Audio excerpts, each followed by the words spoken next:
நடு இரவில் திடீரென காட்டுக்குள் ஓடி சென்ற 10 வயது சிறுவன். அங்கே அவனுக்கு நடந்த அமானுஷ்ய சம்பவம் என்ன? காலையில் காட்டுக்குள் எழுந்த சிறுவன் அவன் அம்மாவின் காதில் சொன்ன ரகசியம் என்ன? ஆபத்து நிறைஞ்ச குதிரை போட்டிக்குள்ள நுழையிற 100 மாணவர்கள், ஆனா அதுல ஒருத்தரான மட்டும்தான் உயிரோட வெளியில வர முடியும்னு ரூல் இருந்தா என்ன நடக்கும்? 30 நாள் அடைக்கப்படும் கதவு. அங்க டீச்சர்ஸ் இல்ல, இரக்கம் கருணைன்னு எதுவுமே இல்ல. வெறும் கொடூர மிருகங்களும் அது அடைய போட்டிகள் மட்டுமே அங்க உண்டு. இன்னைக்கு நான் இறந்து 98வது சவப்பெட்டியா இங்க மாற போறேன்தா எல்லாரும் காத்துக்கிட்டு இருக்காங்க. இந்த உலகத்துல வாழ போற உன்னோட கடைசி நாளுக்காக உன்னை வரவேற்கிறேன் ப்ரோ. என்ன எதிர்த்து நிக்கிற இவ ரகசிய சக்தியால பல போட்டியை ஜெயிச்சிருக்கிறான். அவன் கிட்ட இருக்கிறது ஒரு சிங்க உருவத்துல இருக்கிற அசுர மிருகம். அதோட பலம் 1000 காட்டு யானைகளையே சாய்க்கக்கூடியது. இத அவனுடைய எதிராளியோட பவர்ஸை புரிஞ்சு இவன் கிட்ட கொடுக்கும். ஒட்டுமொத்த குடும்பம் ஆர்ப்பரிச்சுக்கிட்டு இருக்கிறப்போ நான் என்னோட மிருகத்தை எடுத்தேன். அது என் உள்ளங்கையை விட ரொம்ப சின்னது, எல்லாத்த விட ரொம்ப சக்தி கம்மியானது. Defective class, combat viability negligible, survival probability 8%.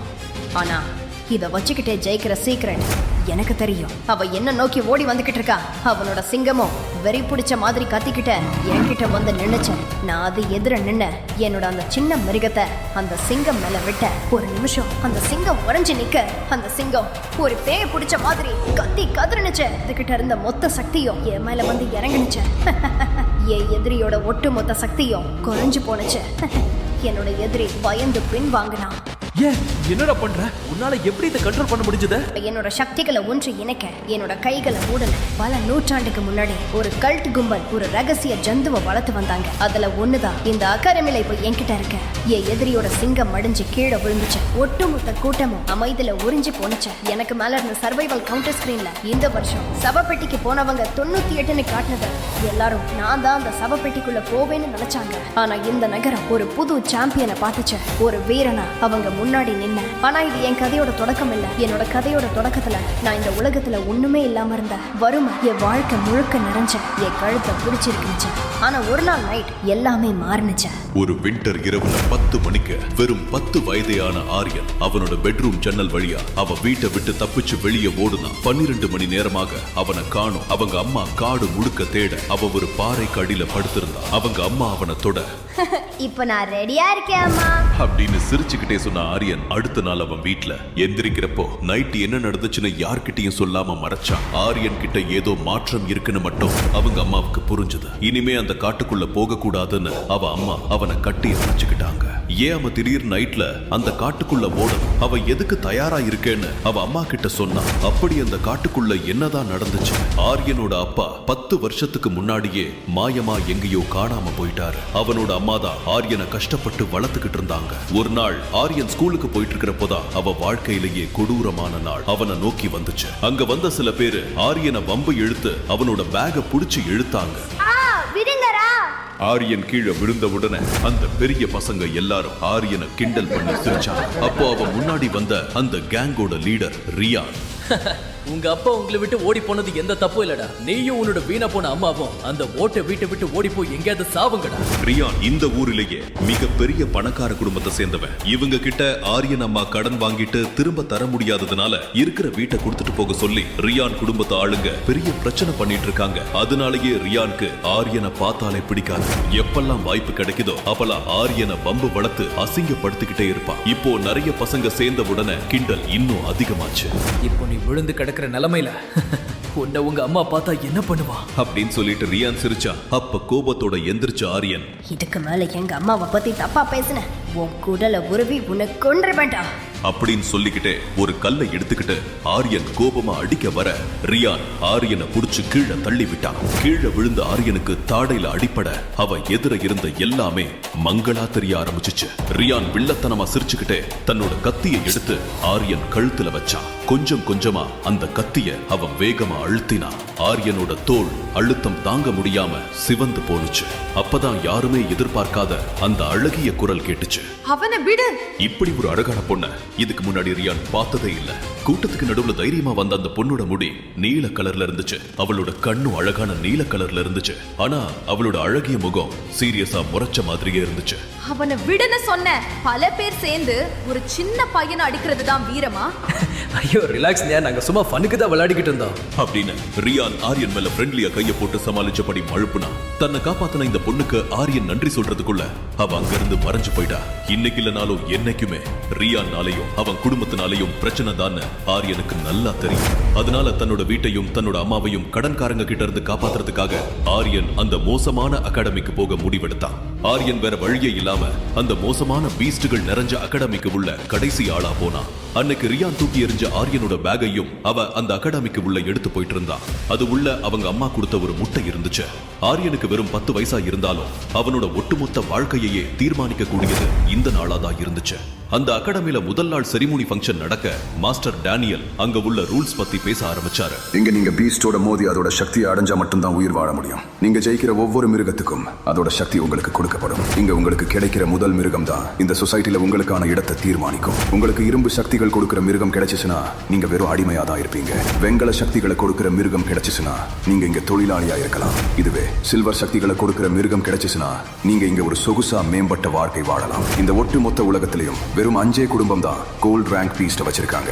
Platinum creatures பீஸ்டோட இருக்கிற ஒரே ஆளு அரசன் மட்டும்தான். உங்களுக்கான பீஸ்ட் நீங்க தேர்ந்தெடுக்க ஆரம்பிக்கலாம். உங்க தகுதிக்கு ஏத்த மிருகத்தை கடவுள் அமைச்சு கொடுப்பாரு. எழுந்து போங்க, உங்களுடைய தகுதி என்னன்னு காட்டுங்க. அப்பாவியா பயத்துல உட்கார்ந்திருந்த ஆரியனுக்கு ஒன்னும் புரியலனாலும் எப்படியாவது வெண்கல சக்தியை அடைஞ்சி பணக்காரனா வாழணும்ன்ற எண்ணம் மட்டும்தான் இருந்துச்சு.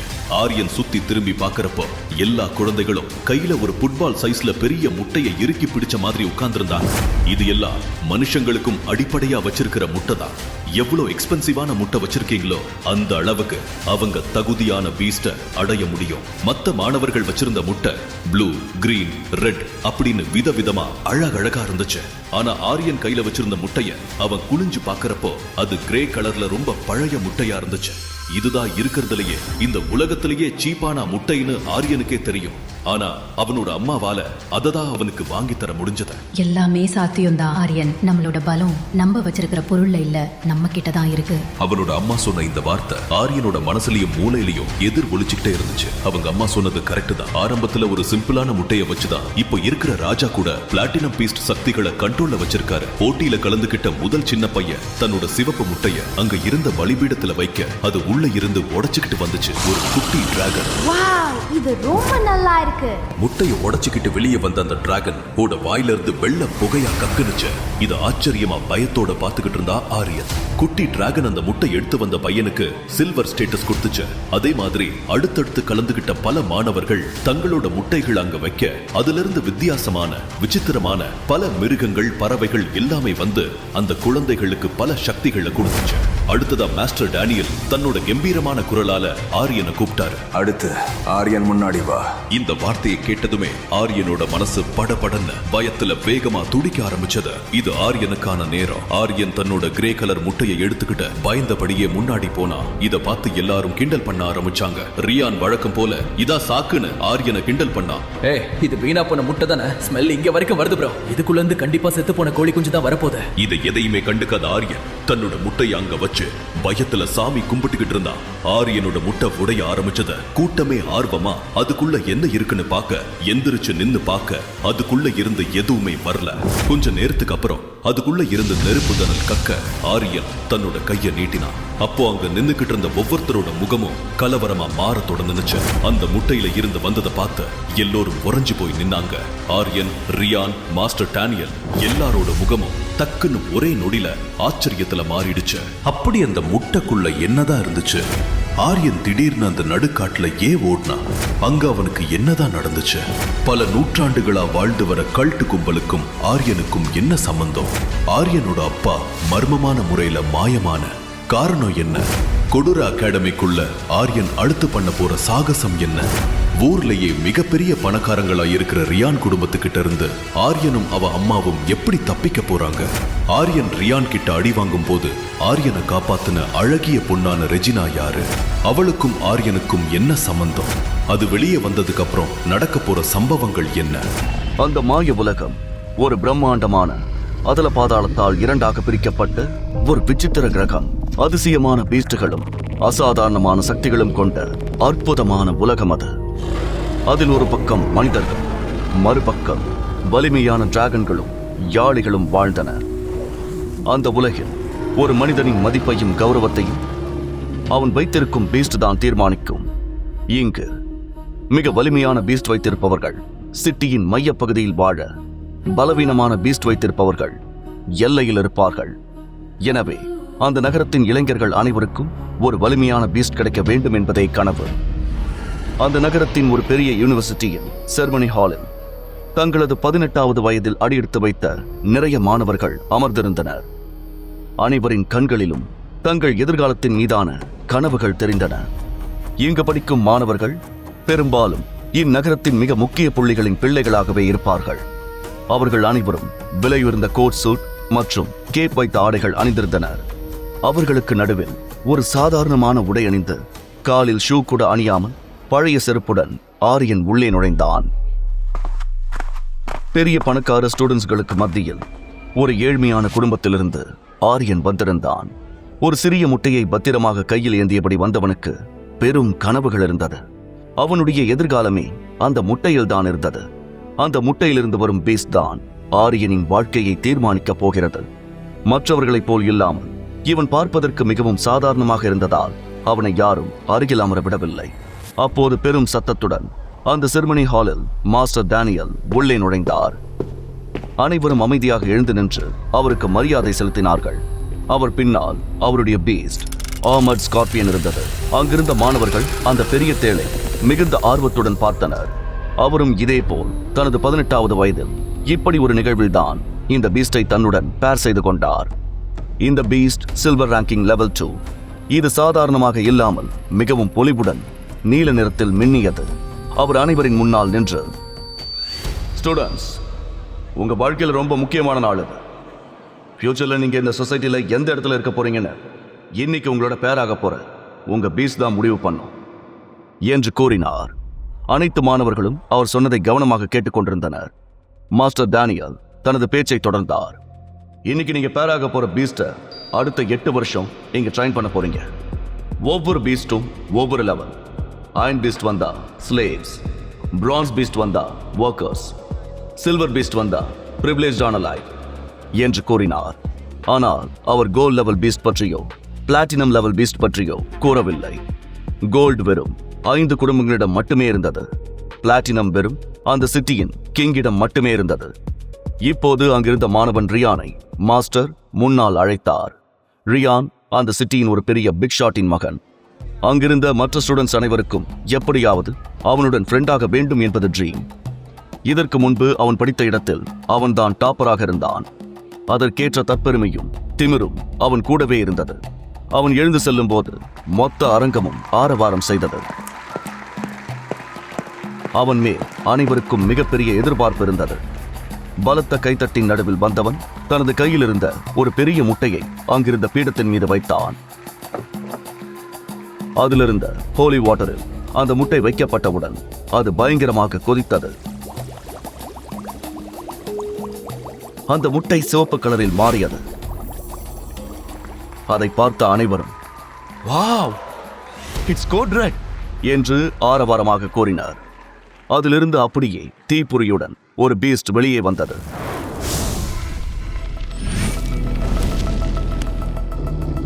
அந்த தீப்பொறியால் அங்கு சற்று புகைமூட்டமாக இருந்தது. அதனால் அது என்ன பீஸ்ட் என்று தெரியவில்லை. சற்று வினாடிகளில் அந்த புகைமூட்டம் விலக ஒரு ரெட் கலர் முதலை இருந்தது. லாவா குரோக்கடைல் என்று மாஸ்டர் கூற அவர் வார்த்தைகள் அந்த செர்மனி ஹால் முழுவதும் எதிரொலித்தன. அதை பார்த்த ஆரியனுக்கு ஆர்வமும் பதட்டமும் ஒரே நேரத்தில் பற்றி கொண்டது. தன் கையில் இருந்த முட்டையை மீண்டும் ஒருமுறை பார்த்து கொண்டான். அதே நேரம் ரியான் பெருமையாக உணர்ந்தான். அந்த குட்டி முதலை வாயிலிருந்து நெருப்பு வந்தது. அதை பார்த்த மாணவர்களும் ஆச்சரியத்தில் உறைந்தனர். அது மிகவும் அக்ரெசிவாக இருந்தது. அதை மாஸ்டர் மிக கவனமாக கையாண்டார். அதை பிடித்து வந்து ரியானுக்கு நேரெதிராக பிடிக்க அந்த பீஸ்ட் அப்படியே ரியானுக்குள் இணைந்தது. அது அவனது உடலில் இணைந்தவுடன் ரியானின் கைகளில் சிவப்பான செதில்கள் தோன்றின. அவனது நகங்கள் சிவந்த நிற நகங்களாக மாறின. அவனது முழு உடலும் அதற்கு ஏற்ப மாற்றி அமைத்துக் கொண்டிருந்தது. அவன் இப்போது ஒரு சூப்பர் பவர் ரைடர் போல காட்சியளித்தான். ரியான் ஒரு சொடுக்கு போட அவனது விரலில் நெருப்பு வந்தது. அதை பார்த்த அனைவரும் ஆச்சரியத்தில் மூழ்கினர். இப்போது மாஸ்டர், நெக்ஸ்ட் ஆரியன், கம்ஃப்ரண்ட் என்று அழைத்தார். அவன் பெயரை கேட்டவுடன் அந்த செர்மனி ஹால் சைலண்ட் மோடுக்கு சென்றது. ஆரியன் சற்று பயத்துடன் எழுந்து சென்றான். இன்னும் சற்று நொடிகளில் அவனது வாழ்க்கை எப்படி இருக்கப் போகிறது என்று தீர்மானிக்கப்படும் பதட்டம் அவனுக்கு இருந்தது. அவனது பெற்றோர்கள் தங்கள் சேர்த்து வைத்த அனைத்து சொத்துகளையும் விற்று அவனை இந்த பெரிய யூனிவர்சிட்டியில் சேர்த்திருந்தனர். அவன் கைகள் நடுங்க பத்திரமாக முட்டையை எடுத்துக்கொண்டு முன்னே சென்றான். நடந்து செல்லும் போதும் மற்ற மாணவர்கள் கையில் இருந்த கலர் கலரான முட்டைகளை பார்த்தான். பின்பு அவன் அந்த தன்னுடைய முட்டையை பீடத்தில் இருக்கும் ஹோலி வாட்டரில் வைத்தான். கண்களை மூடியவன் ஆவலாக காத்திருந்தான். சில நொடிகளில் புனித நீரில் இருந்த அவனுடைய முட்டை கிரே கலரில் சிறிதாக மாறியது. பொதுவாகவே கிரே எக்கை ஃபெயிலியர் எக் என்று அழைப்பார்கள். மாணவர்கள் அவனது சிறிய முட்டையை பார்த்து கிண்டல் அடித்துக் கொண்டிருந்தனர். ஃபெயிலியர் எக், அட்லீஸ்ட் இதுல இருந்து ஒரு ஃப்ராக் வருமா? பக் பக் பக் பக் என்று கூட்டத்தில் இருந்த ஒரு மாணவன் கத்த மற்றவர்கள் சிரித்தனர். மாஸ்டர் அமைதியாக இருக்கும்படி கண்டித்தார். ஆரியன் தனது சோகத்தை வெளியே காட்டிக்கொள்ளாமல் நின்றிருந்தான். அதற்கு மேல் அந்த ஹோலி வாட்டர் கொதிக்கவே இல்லை. மாஸ்டருக்கு அது வேலை செய்கிறதா இல்லையா என்று கூட சந்தேகம் வர அவர் தனது கம்பை வைத்து அசைத்து பார்த்தார். அப்போது சட்டென அந்த முட்டையில் ஒரு சிறு விரிசல் விட்டது. எந்த பெரிய சத்தமும் இல்லை. ரியானின் பீஸ்ட் போல நெருப்பு எதுவும் வரவில்லை. மொத்த அரங்கமும் ஆர்வமாக காத்திருந்தனர். முட்டையின் ஓட்டை உடைத்துக் கொண்டு வெளியே தப்பி குதித்தது ஒரு நீல நிற ஈ. அதை பார்த்த ஒட்டுமொத்த அரங்கமும் சிரிப்பில் அதிர்ந்தது. ஆனால் ஆரியன் கொஞ்சமும் அசையாமல் அமைதியாக நின்றிருந்தான். அந்த ஈ நீண்ட நேரமாக பறக்கவே இல்லை. மாஸ்டர் தனது கம்பை வைத்து அசைத்துக் கொண்டே இருந்தார். பிறகு அது ஒரு வழியாக தன் சிறிய முட்டை கண்களை சிமிட்டியபடி தன் சிறிய ரெக்கைகளை அசைத்து கஷ்டப்பட்டு பறந்து பொறுமையாக அந்த பீடத்திலிருந்து ஆரியனின் முன் வந்து நின்றது. அனைவரும் அவனை பார்த்து சிரித்தனர். மாஸ்டர் தலையசைக்க ஆரியன் தன் விரலை நீட்டினான். ஒரு நொடி அவன் கண்களையே இமைக்காமல் பார்த்த அந்த ஈ விற்றென பறந்து சென்று அவனது உடலில் இணைந்தது. ஆரியனின் உடலில் எந்த பெரிய மாற்றங்களும் இல்லை, எந்த சத்தமும் இல்லை. அவனை சுற்றி அந்த இன்செக்ட் பீஸ்டின் ஆரா கூட தோன்றவில்லை. வெறும் 10% சக்தி மட்டுமே அதிகரித்தது. அது மட்டுமின்றி அவனது தலையில் 2 சிறிய கலர்ஃபுல் மஷ்ரூம்களும் தோன்றியது. அதை பார்த்து மற்றவர்கள் சிரித்தனர். அந்த மஷ்ரூம் அவனது இதய துடிப்புக்கு ஏற்றது போல் மின்னியது. இதை பார்த்த மாஸ்டர் டேனியல், ஆரியன், உனக்கு ஒரு அயன் ரேங்க் பீஸ்ட் கிடைச்சிருக்கு என்று சொன்னார். அதை கேட்டவுடன் மாணவர்களில் ஒருவன், மாஸ்டர், அது பீஸ்ட்னு சொல்லாதீங்க, அது இன்செக்ட் என்று கத்தினான். மொத்த அரங்கமும் சிரித்தது. மாஸ்டர் சற்று கோபமாக, சைலன்ஸ், இங்க பாரு ஆரியன், ப்ராப்பர் கல்டிவேஷன் பண்ணா உன்னோட பீஸ்ட் பிரான்ஸ் லெவலுக்கு இம்ப்ரூவ் ஆகலாம். உனக்கு இன்னும் 8 வருஷம் டைம் இருக்கு. ஒழுங்கா படிக்கணும், புரியுதா என்று சொன்னார். அவன் அமைதியாக தலையசைத்து விட்டு தன் இடத்தை நோக்கி நடந்தான். பொதுவாக பீஸ்ட் கிடைத்த அனைவரும் பயிற்சிக்காக ஒரு பள்ளியில் சேர்ந்து 8 வருடம் கடினமாக உழைக்க வேண்டும். அங்கு பீஸ்டை மேம்படுத்த அவர்களுக்கு வாய்ப்பு வழங்கப்படும். அப்போது அந்த மஷ்ரூம் பிளிங்க் ஆக தொடங்க அதை கண்டு அனைவரும் சிரித்தனர். ஆனால் அவர்கள் முன்னால் தலைகுனிந்து செல்லவோ அல்லது அழவோ அவன் விரும்பவில்லை. அவன் அந்த அவமானங்கள் அனைத்தையும் தன் பெற்றோர்களுக்காக பொறுத்து கொண்டான். ஆனால் அந்த ஒட்டுமொத்த கூட்டத்திலும் ஒரே ஒருத்தி மட்டும் ஆரியனுக்காக வருந்தினாள். அவள் பெயர் ரெஜினா. அழகும் திறமையும் நிறைந்த அவளை ரசிக்காத ஸ்டூடெண்ட்ஸே அந்த யூனிவர்சிட்டியில் இல்லை. அவளுக்கு ஆரியனின் மேல் ஒரு ஈர்ப்பு இருந்தது. அவள் ஆரியனை பார்த்து புன்னகை செய்ய அது மட்டுமே அப்போது ஆரியனுக்கு கிடைத்த ஒரே ஆறுதல். அமைதியாக அமர்ந்தவன் அடுத்தடுத்து ஒவ்வொரு மாணவரும் தங்களது பவர்ஃபுல் பீஸ்டுடன் இணைவதை பார்த்தான். அவன் நினைத்தவுடன் அவன் கண்முன் இருந்த அந்த ஈ அவனது தோல்வியை மீண்டும் மீண்டும் நினைவுபடுத்தும் ஒரு சாட்சியாக நின்றது. அப்போது திடீரென்று அந்த செர்மனி ஹால் ஆரவாரமாக மாற இறுதியாக பீடத்தை நோக்கி ஏறி வந்தாள் ரெஜினா. அவளது நீல நிற கூந்தல் தோள்களில் மென்மையாக அலைபாய்ந்து அவளது முகத்திற்கு ஒரு அழகை தந்தது. அவள் தனது கருப்பு முட்டையை பீடத்தின் மேல் வைத்தாள். ரெஜினாவின் அழகில் அங்கிருந்த மாணவர்கள் அனைவரும் மயங்கினர். அந்த முட்டை அங்கிருந்தவற்றிலேயே மிகவும் விலையுறந்த ஒன்று. ஒட்டுமொத்த அரங்கமும் ஆர்வமாக பார்த்து கொண்டிருந்தது. அந்த முட்டையில் ஏற்பட்ட விரிசல் இருளை வெட்டிய மின்னலை போல இருந்தது. அந்த இடம் புகை மண்டலமானது. திடீரென்று ஒரு ஓநாய் ஊளையிடும் சத்தம் கேட்டது. மொத்த அரங்கமும் அதிர்ந்தது.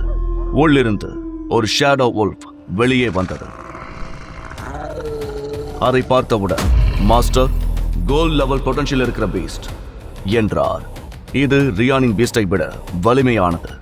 மொத்த அரங்கமும் ஆச்சரியத்தில் இருந்தது. அது ஒரு Tier 3 பீஸ்ட். அதன் கண்கள் பேராற்றலுடன் ஜொலித்தன. ரெஜினாவை சூழ்ந்த அந்த ஆரா கண்களை பறிப்பது போல இருந்தது. பல மடங்கு வேகம், கூர்மையான உணர்வுகள் மற்றும் பல வகையான எலிமெண்டல் மேஜிக்கை கையாளும் வரம் அவளுக்கு கிடைத்தது. அந்த ஓநாய் ரெஜினாவின் முன் பணிந்து வணங்குவதை ஆரியன் பார்த்தான். அந்த ஒப்பந்தம் அவளை இந்த நகரத்திலேயே மிக உயர்ந்த இடத்திற்கு கொண்டு செல்லப் போகிறது. ரெஜினா இறுதியாக உருமாறினாள். ஷேடோ வுல்ஃபுடனான அந்த ஒப்பந்தம் அவளது தோளில் மெல்லிய கருப்பு அடையாளங்களை உருவாக்கியது. அவளது கண்களில் ஓர் அபாரமான ஒளி தெரிந்தது. அவளது நீல நிற கூந்தல் தண்ணீருக்குள் இருப்பது போல அலைபாய்ந்தது. அவளிடமிருந்து வெளிப்பட்ட ஆரா தொட்டு உணரக்கூடிய அளவுக்கு தீவிரமாக இருந்தது. மொத்த அரங்கமும் அவளை ஆச்சரியமாக பார்த்தது. ஆரியனின் தலையிலிருந்த மஷ்ரூமும் ஆச்சரியத்தில் ஒளிர்ந்தது. எல்லோரும் கைத்தட்டி ஆர்ப்பரித்தனர். அப்போது செரிமனி மாஸ்டர், இன்னும் ஒரு வாரத்தில் உங்களோட கிளாஸ் ஸ்டார்ட் ஆகும். உங்களோட பீஸ்ட் எல்லாம் மெச்சூர் ஆகிற வரைக்கும் இங்கே தான் இருக்க போறீங்க. அடுத்த 8 வருஷத்துக்கு உங்களுக்கு உங்களை இம்ப்ரூவ் பண்ணிக்க வாய்ப்பு இருக்கு. அதுக்கப்புறம் மிலிட்டரி சர்வீஸ் ஸ்டார்ட் ஆகிறதுக்கு முன்னாடி கொஞ்சம் ரெஸ்ட் கிடைக்கும். அப்புறம் உங்க பீஸ்ட் உங்களுக்குள்ள பேராகியே இருக்கட்டும். அதை ரிலீஸ் பண்ணாதீங்க. It's a kind of respect என்று சொல்லிவிட்டு அங்கிருந்து நகர்ந்தார். அனைத்து மாணவர்களும் தங்களுக்கு கிடைத்த பீஸ்டை நினைத்து சந்தோஷமாக வீடு திரும்பினர். ஆனால் ஆரியன் மிகுந்த சோகத்தில் இருந்தான். தனது பெற்றோர்களின் மொத்த சேமிப்பும் ஒரு வீக்கான பீஸ்டின் மீது செலவு செய்யப்பட்டது அவனுக்கு வருத்தமாக இருந்தது. அந்த யூனிவர்சிட்டிக்கு வெளியே இருக்கும் பஸ்ஸில் ஏறி அமர்ந்தான். 5 மணி நேரம் கடந்தது கூட தெரியாமல் அவன் சோகத்தில் இருந்தான். பிறகு ஒரு இடத்தில் இறக்கிவிட்டு அங்கிருந்து அவன் நடந்தவாறே வீட்டுக்கு திரும்பினான். அந்த ஈயும் அவனுடனே அருகில் வந்தது. அந்த சத்தம் அவனுக்கு எரிச்சலை கொடுத்தது. அவனது வீடு சிட்டியிலிருந்து மிகவும் வெளியே இருந்தது. ஒரு சிறிய வீடு. அதில் அவனது ஏழை பெற்றோர்களுடன் வாழ்ந்தான். அவனது பெற்றோர்கள் அயன் ரேங்க் பிளான்ஸ் மட்டும் வைத்திருந்தாலும் அவர்கள் நன்கு சமைக்கக்கூடியவர்கள். அதனால் சிட்டியில் இருக்கும் பெரிய ஹோட்டல்களில் வேலை செய்திருக்கிறார்கள். அவர்களது பாஸ் ஏற்றத்தாழ்வு பார்க்காத ஒரு நல்ல குணம் படைத்தவர் என்பதால் அவர்களை அங்கு வேலை பார்க்க அனுமதித்தார். ஜெனி மற்றும் சத்தியன் ஆரியனுக்காக மிகவும் ஆர்வமாக காத்திருந்தனர். ஆரியன் கதவை திறந்து உள்ளே வந்தவுடன் அவனது பெற்றோர்கள் அவனை பார்க்க ஓடி வந்தனர். அவனது அருகில் ஒரு ஈ இருந்தது. அதை பார்த்தவர்கள் ஏமாற்றம் அடைந்தாலும் அதை வெளிக்காட்டாமல் இருந்தார்கள். ஆரியனின் கண்களிலிருந்து கண்ணீர் வடிந்தது. அம்மா, அப்பா, என்னை மன்னிச்சிடுங்க. எனக்கு வெறும் ஒரு ஈ தான் கிடைச்சது என்று அழுதான். ஜெனி ஓடி வந்து கட்டி அணைத்து, பரவாயில்ல ஆரியன், விடு. அதுக்கு நீ என்ன பண்ணுவ? நாங்க எங்களால முடிஞ்ச முட்டையை வாங்கி கொடுத்தோம். இதுல உன் தப்பு எதுவும் இல்ல. உனக்கு ஒரு ஈ கிடைச்சிருக்கோ இல்ல ஒரு டிராகன் கிடைச்சிருக்கோ, அது எங்களுக்கு முக்கியம் இல்ல. நீதான் எங்களுக்கு முக்கியம் என்று கூறினார். அப்போது அவனது தந்தை சத்தியன், ஆரியன், ஒரு சில நேரத்துல வாழ்க்கை நமக்கு வேண்டியதை கொடுக்காது. ஆனா இந்த வாழ்க்கை நமக்கு கொடுத்ததை நாம நமக்கு ஏத்த மாதிரி மாத்திக்கணும் என்று அறிவுரை சொன்னார். ஆரியன் எதுவும் சொல்லாமல் அங்கிருந்து தனது அறைக்கு சென்றான். அந்த ஈயும் அவனுடன் பின்னாலேயே சென்றது. சத்தியன் கையில் ஓர் அக்ரிமெண்ட் பேப்பருடன் சோகமாக அமர்ந்திருந்தார். இத்தனை வருஷ உழைப்பு எல்லாத்தையும் வித்து நம்ம பையனுக்கு ஒரு நல்ல யூனிவர்சிட்டியில சீட் வாங்கினோம். ஆனா இப்ப என்று சத்தியன் கண் கலங்கினார். ஆரியனுக்கு சக்தி வாய்ந்த ஓர் உயர் ரக முட்டையை வாங்கி தருவதற்கான வசதி அவர்களிடம் இல்லை. ஆனால் தங்கள் மகன் அவர்களை விட சிறந்த நிலையை அடைய வேண்டும் என்று அவர்கள் விரும்பினார்கள். அப்போது ஜெனி, இதுக்கு மேல எதுவும் பண்ண முடியாது. கான்ட்ராக்ட் போட்டாச்சு. அவ அங்க படிச்சுதான் ஆகணும். ஆனா எனக்கு மட்டும் அந்த நோய் வராம இருந்திருந்தா நாம் அந்த பிரவுன் எக் வாங்கியிருக்கலாம். பேசாம நான் செத்து என்று சொல்ல வர அதற்குள் சத்தியன் அவளை தடுத்தார். அப்படி சொல்லாத ஜெனி. அம்மா இல்லாம ஒரு குழந்தை வளர்றது பெரிய கொடுமை. நீ அவனுக்கு கிடைச்ச வரம் என்று கூறினார். ஜெனி அழுது கொண்டிருந்தார். அப்போது சத்தியன், உனக்கு ஞாபகம் இருக்கா ஜெனி, அந்த வருஷம் நம்ம அட்மாஸ்பியர்ல நச்சுத்தன்மை அதிகமானதுனால நிறைய பேர் பாதிக்கப்பட்டாங்க. என்னால அப்ப கவர்மெண்ட் கேட்கிற காசு கொடுத்து மருந்து வாங்க முடியாம அந்த மிஸ்ட்ரி ஃபாரஸ்டுக்குள்ள போய் ஒரு மூலிகை கொண்டு வந்தேன். அதை உனக்கு கொடுத்த உடனே உன் முகம் பிங்கா மாறிடுச்சு. நான் பயந்துட்டேன். ஆனா ஒரு வாரம் கழிச்சு உனக்கு குணமாயிடுச்சு. ரொம்ப வருஷம் குழந்தை இல்லாம இருந்தோம், அதுவும் அந்த மூலிகையால சரியாச்சு என்று கூறினார். அதற்கு ஜெனி, இவ்வளவு கஷ்டப்பட்டு நம்ம குழந்தைய வளர்த்தோம், ஆனா ஏன் தான் நமக்கு மட்டும் இப்படிலாம் நடக்குதோ என்று புலம்பினார். இவையெல்லாம் ஆரியனின் காதுகளில் விழுந்தாலும் அடுத்த 8 வருடம் அவன் மிகுந்த அவமானங்களை சந்திக்க வேண்டியிருக்கும் என்று சோகத்தில் இருந்தான். அடுத்த ஒரு வாரத்தில் யூனிவர்சிட்டியில் கிளாஸ் தொடங்கப் போகின்றது என்று யோசித்தவன் ஜன்னலின் வழியே பார்த்தான். கண் எதிரில் கும்மிருட்டில் அடர்த்தியான ஒரு காடு பரவி இருந்தது. அதிலிருந்து வந்த மூலிகை வாசம் அவனை திக்குமுக்காட வைத்தது. அப்போது ஒரு பலமான காற்று வீச அந்த காட்டின் மரங்கள் அதில் ஆடியது. திடீரென்று வீசிய அந்த காற்று ஆரியனுக்கு ஆச்சரியமாக இருந்தது. அவன் அந்த காட்டை பார்த்தபடி இருக்க அவனுக்கு தூரத்திலிருந்து ஏதோ ஒரு குரல் கேட்டது. ஆரியன் அதிர்ந்தான். அருகில் அவனது ஈ இல்லை. ஆரியன் பதறினான். அந்த ஈயை டேபிளுக்கு அடியில் துணிகளின் இடையில் தேடினான். அப்போது புக் ஷெல்ஃபில் ஒரு வெளிச்சம் வந்தது. அது ஆரியனின் பீஸ்ட். அது திடீரென்று ப்ளூ கலரில் பிளிங்க் ஆக தொடங்கியது.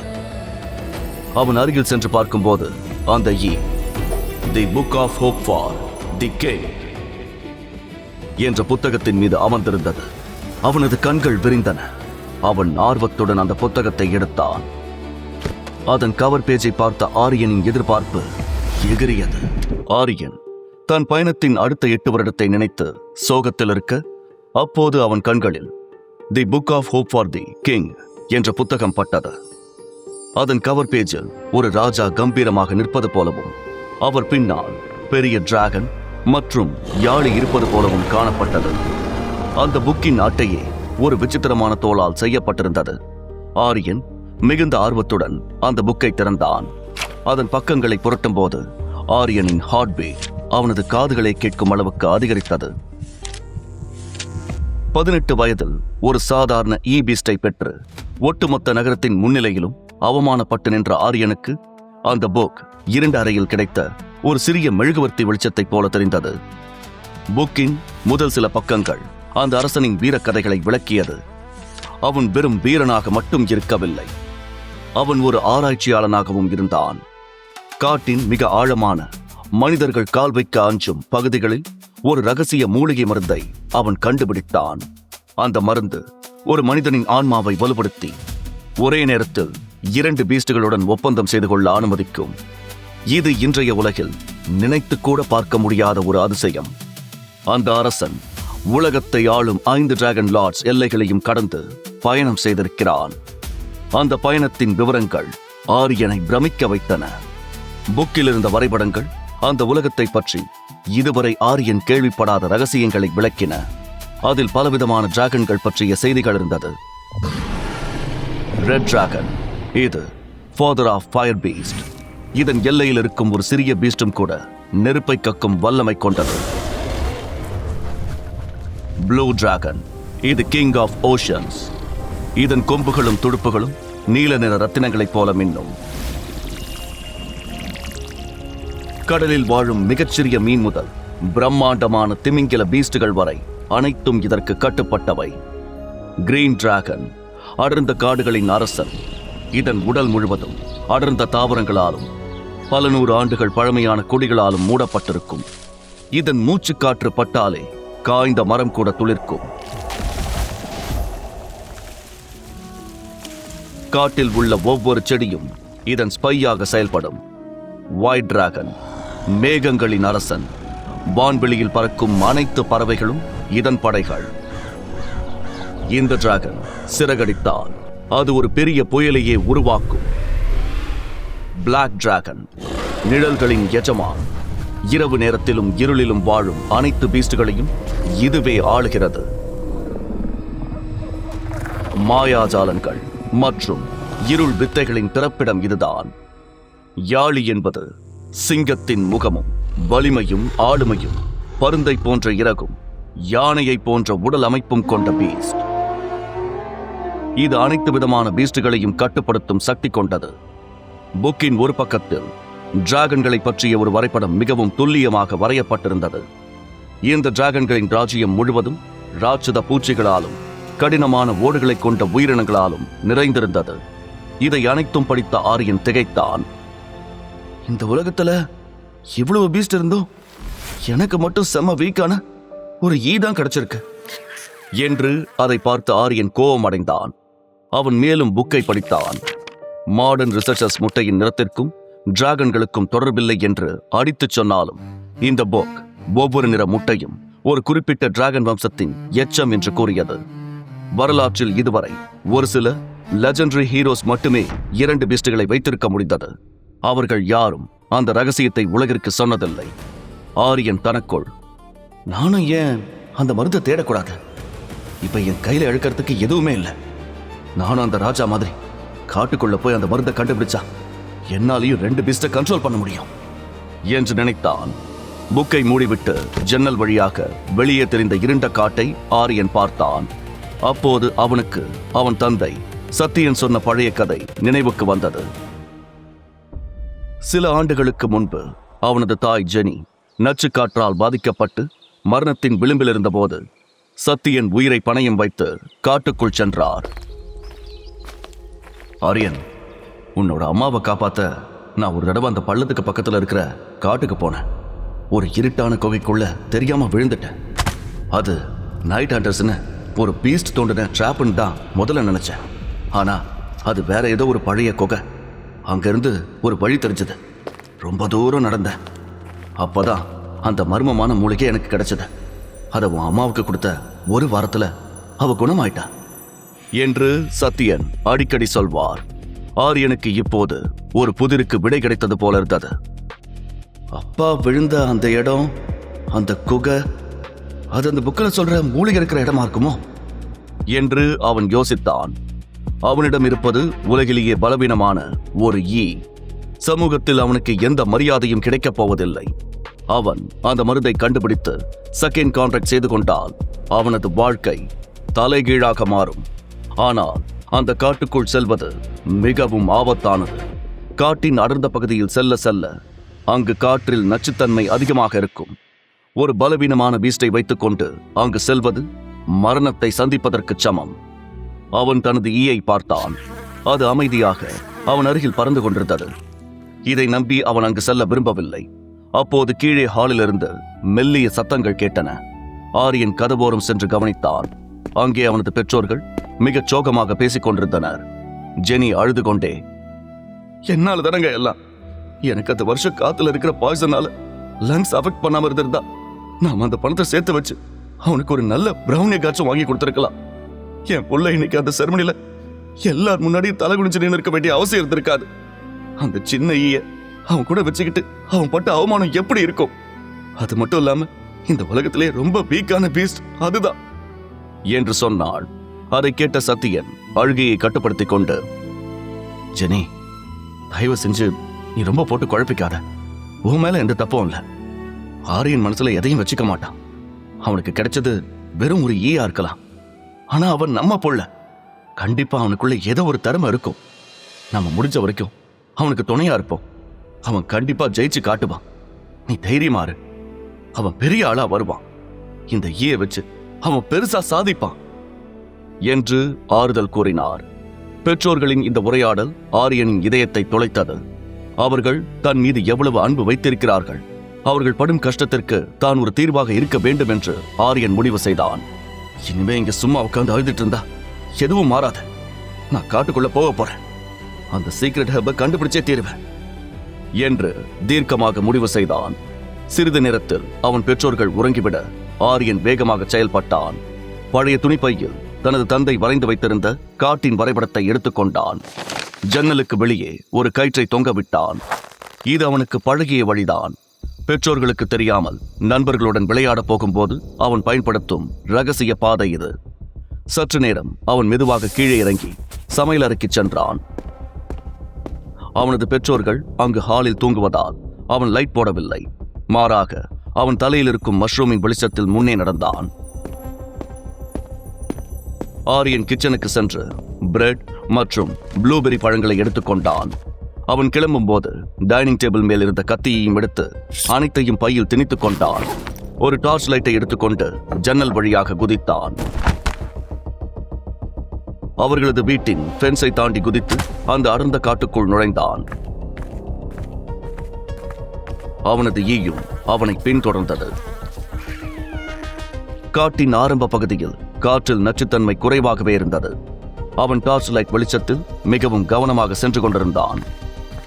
முதல் 3 கிலோமீட்டர் வரை எந்த பெரிய ஆபத்தும் இல்லை. இந்த இடங்களில் காற்றில் நச்சுத்தன்மை குறைவு என்பதால் பெரிய பீஸ்டுகள் அங்கு வராது. அந்த பீஸ்டுகளுக்கு அதுவே உயிர் வாழ தேவைப்படும் உணவு. ஆனால் காட்டின் ஆழம் அதிகரிக்க அதிகரிக்க மிரட்டலான சத்தங்கள் கேட்கத் தொடங்கின. மரங்கள் வானத்தை மறைக்கும் அளவுக்கு பிரம்மாண்டமாக வளர்ந்திருந்தன. அவன் ஒருமுறை தனது தந்தை செய்திருந்த மேப்பை திறந்து பார்த்தான். பிறகு மீண்டும் நடக்கத் தொடங்கினான். அப்போது அவன் தனது ஈயிடம், நான் இவ்வளவு ரிஸ்க் எடுத்து இங்க வர காரணமே நீதான். உன்ன மாதிரி ஒரு வீக் பீஸ்ட வச்சுக்கிட்டு நான் எப்படி வாழ்க்கையில முன்னேற முடியும் என்று புலம்பினான். அப்போது திடீரென்று ஏதோ ஒரு சத்தம் கேட்டது. ஆரியன் உறைந்து போனான். அவனது அப்பா சொன்ன மூன் ஃப்ராக் எச்சரிக்கை அவனுக்கு நினைவுக்கு வந்தது. ஆரியன், அந்த காட்டுல மூன் ஃப்ராக் இருக்கு. அதுக்கு 3 கண்ணு இருக்கு. ஒவ்வொரு கண்ணும் ரொம்ப பெருசா இருக்கும். அது மூன் லைட்ல தான் வெளியே வரும். அதோட கண்ணை மட்டும் பார்த்துட்டா அது நம்மளை அப்படியே ஃப்ரீஸ் ஆக்கிடும். அதுக்கப்புறம் நம்மளை அது உயிரோட சாப்பிடும் என்று அவர் சொல்லியிருந்தார். அவற்றின் உடல் உறுப்புகள் கண்ணாடி போல நிலாவின் வெளிச்சத்தில் டிரான்ஸ்பரண்டாக தெரியும். இவை தன் இரையை தனது கண்களால் ஹிப்னோடைஸ் செய்து பிறகு அதன் உடலை மரத்து போகச் செய்து இரையை உயிருடன் மெல்ல தின்னும். இவை எப்போதும் 3ஆக சேர்ந்துதான் வேட்டையாடும். ஆரியன் தனது டார்ச் லைட்டை அணைத்தான். அவனது பீஸ்டின் உடல் இப்போது மின்னத் தொடங்கியது. அது தரும் வெளிச்சத்தில் நடக்கத் தொடங்கினான். தரையை பார்த்தபடி மெல்ல நகர முயன்றான். தவளையின் கண்களை பார்க்க கூடாது என்பதில் உறுதியாக இருந்தான். புதர்களுக்கு பின்னால் மறைந்திருந்த 2 தவளைகளின் பார்வையில் இருந்து தப்பித்து விட்டான். பயத்தில் அவன் நெற்றியிலிருந்து வியர்வை வடிந்தது. மூச்சு விடக்கூட அஞ்சி அவன் நகர்ந்தான். அவன் மெல்ல நடந்து செல்ல அந்த தவளைகளும் அவனை பின்தொடர்ந்தது. அவன் நடந்து கொண்டிருக்க அப்போது அவனுக்கு 1 அடி முன்னால் இருந்த தரை சட்டென்று கீழே அமுகியது. தரை மிகவும் மென்மையாக பொறி வைத்தது போல இருந்தது. ஷிட், இது நைட் ஹண்டரோட ட்ராப் என்று முணுமுணுத்தான். நைட் ஹண்டர்ஸ் என்பது ராட்சத வெட்டுக்கிளியை போன்ற முகம் கொண்ட ஒரு பயங்கரமான பீஸ்ட். இது மண்ணுக்கடியில் பெரிய சுரங்கம் தோண்டி மேலே இருக்கும் மண்ணை பலவீனமாக்கி வைக்கும். யாராவது தெரியாமல் மிதித்தால் நேராக அதன் வாய்க்குள் விழுவார்கள். இப்போது அவனுக்கு என்ன செய்வதென்று தெரியாமல் திகைத்தான். அவன் தலையை நிமிராமல் அப்படி கீழே குனிந்தபடி இருந்தான். 3 பக்கமும் தவளைகள் அவனை நெருங்கி வந்தது. அவனது முன்னால் ஒரு பெரிய டிராப் இருந்தது. அவன் இந்த காட்டுக்குள் வந்தது தவறு என்று உணர்ந்தான். ஆரியன் அப்படியே சிலை போல நின்றான். எந்த ஒரு சிறு அசைவும் பெரிய பாதகத்தை கொடுக்கும் என்று அவனுக்கு தெரியும். சற்று நேரம் கழித்து அந்த தவளைகளின் சத்தம் நின்றது. அவை அவனை விட்டு விலகிச் சென்றது. அதன் சத்தம் நீண்ட தூரத்தில் கேட்கத் தொடங்கியது. ஆரியன் நிம்மதி பெருமூச்சு விட்டான். அப்பாடா என்று சொல்லி தலை நிமிர்ந்தான். அப்போது சட்டென்று ஒரு தவளை அவனது முகத்திற்கு நேராக குதித்து வந்து நின்றது. ஆரியன் பதட்டத்தில் கத்தினான். அப்போது அவன் ஒரு பெரிய தவறை செய்தான். அவ்வளவுதான். அந்த மூன் ஃப்ராகின் கண்களை பார்த்து விட்டான். அந்த தவளைகளின் ஏமாற்றும் யுக்திகளில் இதுவும் ஒன்று. ஆரியனின் மூளை வேலை செய்வதை நிறுத்தியது. அவனது கைகளும் கால்களும் ஏதோ இரும்பு கவசத்தால் கட்டப்பட்டது போல கனமாக இருந்தது. ஒரு சிறிய விரலை கூட அவனால் அசைக்க முடியவில்லை. அவனது டார்ச் லைட் கையை விட்டு நழுவி சேற்றில் விழுந்தது. ஆரியன் மனதிற்குள், என்னால நகர முடியல, என் உடம்புல உணர்ச்சியே இல்ல, அந்த தவளை என் பக்கத்துல வருது என்று பயந்தான். அந்த தவளை அவனுக்கு முன்னால் ஒரு 2 அடி தூரத்தில் நின்றபடி தன் நீண்ட பிசுபிசுப்பான நாக்கை வெளியே நீட்டியது. மரத்து போன நிலையில் நின்றிருந்த ஆரியனின் கழுத்தை சுற்றி வளைக்க அது தயாரானது. அதே சமயம் மண்ணுக்கு அடியிலிருந்து நைட் ஹண்டர்ஸின் அந்த ராட்சத கொடுக்குகளின் சத்தம் கேட்டது. ஆரியன் கண்களில் கண்ணீர் வடிந்தது. அவனது பயணம் ஆரம்பிக்கும் முன்பே முடிந்து விட்டதாக அவன் நினைத்தான். ஆனால் அப்போது அவனது ஈ அவனுக்குள் இணைந்தது. இந்த இக்கட்டான நொடியில் அவனது தலையிலிருந்த அந்த பலவீனமான மஷ்ரூம் தோன்றியது. இதுவரை இல்லாத அளவுக்கு பச்சை நிறத்தில் பிரகாசமாக பிளிங்காக தொடங்கியது. ஆரியனுக்கு என்ன நடக்கிறது என்று புரியவில்லை. அவனை 3 புறமும் தவளைகள் சுற்றிவிட்டது. 1 அடி முன்னால் நைட் ஹண்டரின் சத்தம். தான் சாவப்போவது உறுதி என்று நினைத்தான் ஆரியன். ஆனால் ஆரியன் எதை யூஸ்லெஸ் என்று நினைத்தானோ அந்த ஈதான் அவனது விதியை மாற்ற காத்திருந்தது. இறுதி நிலையில் இருக்கும் ஆரியன் தனது பீஸ்டை மேம்படுத்தி உயர்ந்த நிலைக்கு செல்வானா? முழு கதையையும் கேட்டு மகிழ பாக்கெட் FM ஆப்பை டவுன்லோட் செய்யுங்கள். லிங்க் டிஸ்கிரிப்ஷனில் கொடுக்கப்பட்டுள்ளது.